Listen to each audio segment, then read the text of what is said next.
Good morning, everyone. My name is Sophia, and you're watching the second episode of my Japan travel series. If you watched our first video, you know that we started off in Tokyo, and now we're headed to Hiroshima. We reserved our tickets for the Shinkansen with our JR passes at a train station, and it'll take us about 5 hours to get to our destination. Getting to Hiroshima from Tokyo wasn't too bad. We took the Tokaido Shinkansen line on the Hikari train from Tokyo Station to Shinkobe Station. Then, from the exact platform we got off from, we transferred to the Sanyo Shinkansen line on the Sakura train and arrived in Hiroshima at Hiroshima Station. After a long but relaxing train ride, we finally made it to Hiroshima. While we were walking to our Airbnb, we noticed this little Okonomiyaki shop was filled with locals during a lunch rush, so we decided to come here to eat after we settled in. Word of advice, if you ever see a bunch of locals eating anywhere or lining up at a place, line up with them. I guarantee you, whatever it is they're selling, it's going to be delicious. Hiroshima has their own style of making okonomiyaki. They cook the ingredients layer by layer, then they stack it on top of each other like a cake. Okonomiyaki is made with flour, eggs, veggies, and usually seafood or pork. And in Hiroshima and Osaka, they even add soba noodles or udon to it. After they're done cooking everything, they top it off with a sweet and savory okonomiyaki sauce. This was going to be our first okonomiyaki of our trip, and we were more than excited to finally try it. The food is here. Andy and I are splitting one.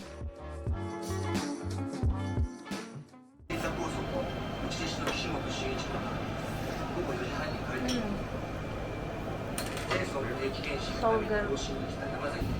Andy's pouring some beers. After lunch, we went over to the Memorial Park. While walking to the park, it's easy to see that Hiroshima is a beautiful city, and it was hard for us to imagine that this is the same place where one of the most tragic events in history had occurred.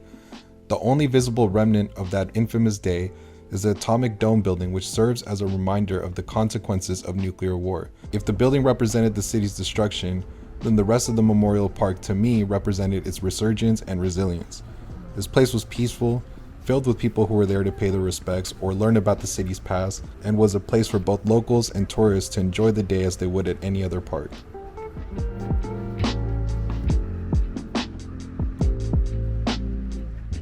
We're at the Hiroshima Memorial Museum, and we just picked up our audio guided tour devices. At first we didn't get one, but then we quickly realized having the guided tour would make the experience so much better. There are small placards everywhere that give you information, but people would be crowding around the area to read, so renting the device was absolutely necessary. You just need to type in the number of the exhibit, press play, and listen. You can get this on the first floor next to the ticket counter, and it only costs 400 yen at the time of this recording. The museum is filled with art pieces, photographs, belongings of victims, and so much more. All of these artifacts work together to paint a clear picture of how much the atomic bomb had taken away from hundreds of thousands of people in a blink of an eye. The exhibit we're looking at right now was strategically placed at the beginning of the museum to give you an aerial view of how much was destroyed. Then as you further immerse yourself, you learn more and more about the heartbreaking details. I actually didn't record much else from the museum because I wanted to be present, but also to show respect for all the lives that were lost and everyone's whose lives that are still affected till this day. Needless to say, this museum is a must if you're in Hiroshima. It's the evening now, and we're currently getting dinner at Tsukemen karabu tokaichimachi. Tsukemen is a cold ramen dish where the noodles are in a separate bowl from the broth or sauce. You eat it by getting some ramen and then dipping it into the small bowl of sauce. It was heavenly, and it makes for such a great summertime noodle, or any day if you're a noodle lover like me. At this restaurant, you can adjust the spice level to your preferences. The highest level is 30, I got 15, and Andy got 20. As far as I know, Japanese food isn't spicy, so when we ordered that, the waitress was really concerned for us, but the spice level was actually perfect. This tastes more like a Korean dish to me than Japanese.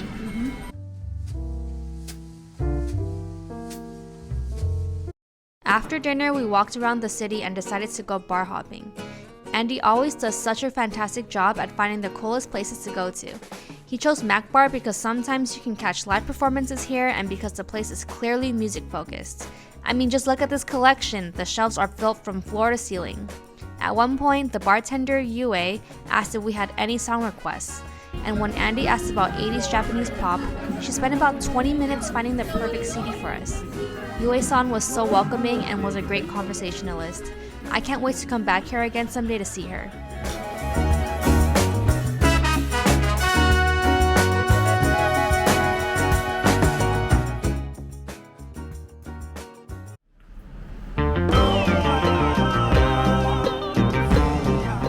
The next bar we went to was called Ken's Bar, and it was actually recommended to us by Yue.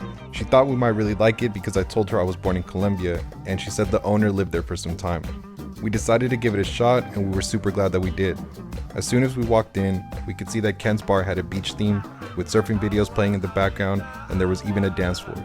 Once we sat down, Ken immediately greeted us and took our drinks. When I told him that I'm Colombian, his face lit up and he switched from English to speaking in Spanish like someone from Bogota. Ken is charismatic and has plenty of stories to tell about his adventures around the world. He even told us about how he ended up in Colombia in the first place, which I'll let him share with you once you visit. As Sophia likes to say, you come here for the drinks, but you end up staying for Ken. This is our second Okonomiyaki. We got the special, so it looks like they have shrimp and all kinds of seafood on there.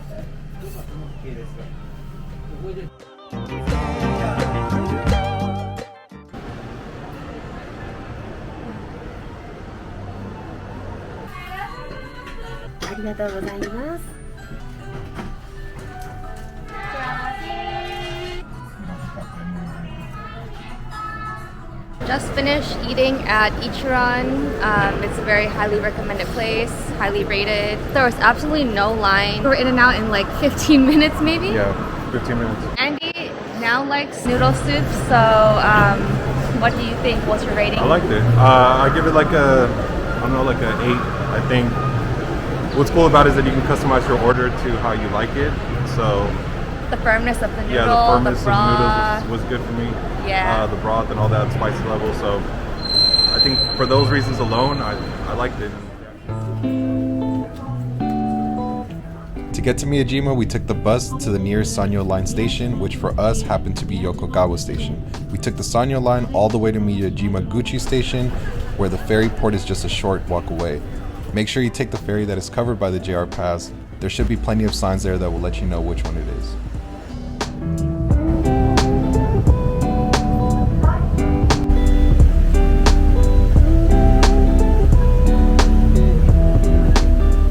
So we've made it to Miyajima Island. Riding the ferry was really fun for me and the view was obviously gorgeous. Here at Miyajima, some of the must-eat things are their oysters, momijis, deer poop ice cream, and eel. But that's not our main focus today. What we're really here for is to see the infamous floating red torii gate and to hike Mt Misen. I've never hiked in Japan, but my expectations are pretty high. Let's just hope the labor is worth it because I'm really out of shape.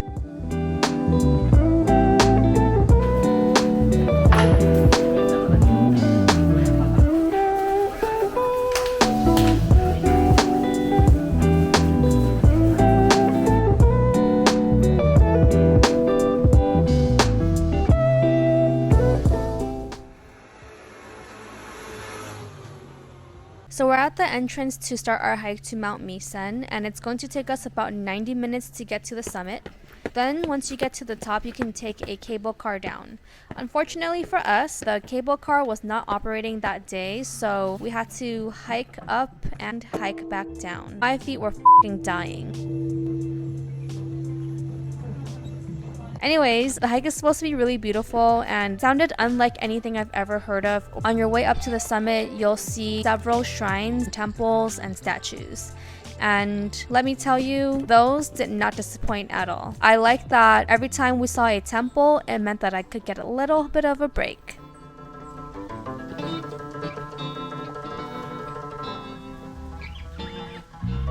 Picture? 0.6 kilometers away. I regretted it 20 seconds in, but we're almost done.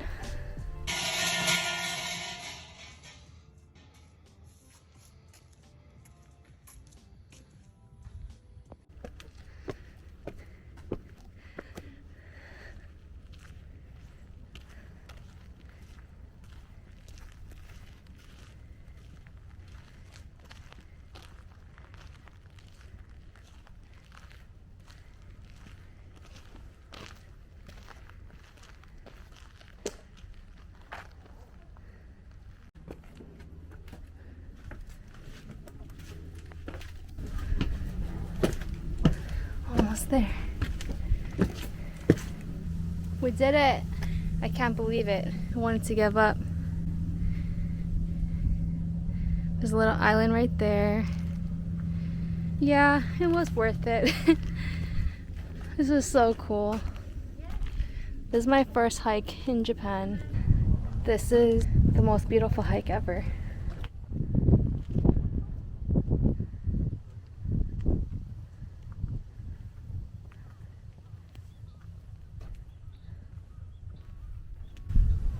There's Hiroshima down there. Going back down now.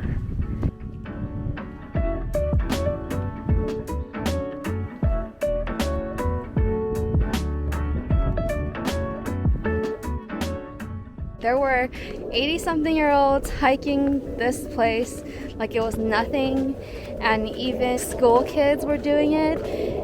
This seems like something that's just really easy for them because no one was panting like I was, and it seems like they didn't even need to take a break. I highly recommend this hike though. It's probably the most beautiful one that I've ever been on, and it's really shady so you don't get too hot, but it's very dangerous because it's just these steps all the way and it's so steep.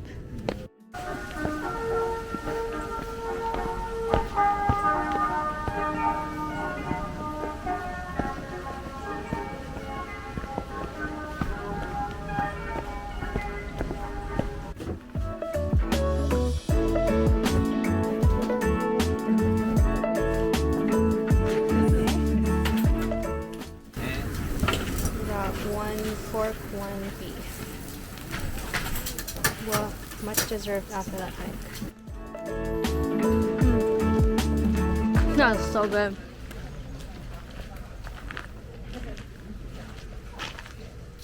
Pork's better. The pork one's better.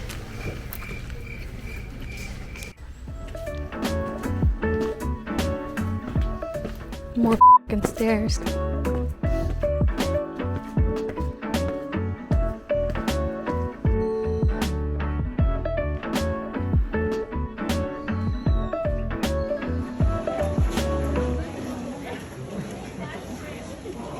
Oysters with yuzu and pepper sauce. Got the momnichi. It's really crunchy. Yeah. I don't have any cream yet, but it tastes good. It's not too sweet. What flavor did you get? Custard cream. Oh yeah? What? What? That's what it said, right? Yeah. Can I try it? Or I'm not allowed to. I think my mom would love it. Oh, it's all good. It's good, right?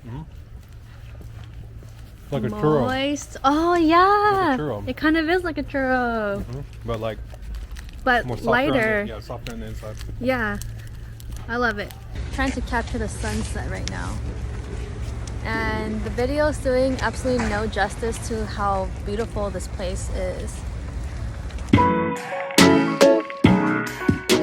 We're back at Hondori Street before things close this time, and it reminds us a lot like Asakusa, where they have a bunch of shops and restaurants. So if you liked that, then you would love it in Hiroshima.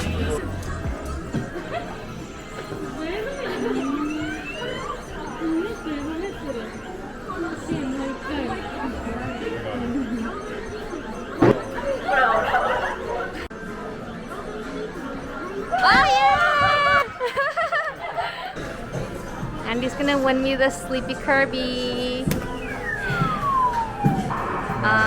Oh my god. No. It's gonna drop right here. See? There's both. That's so stop. Look at her butt. We're still at Hondori Street right now, and we're on the hunt for some eel because that's one of Hiroshima's specialties.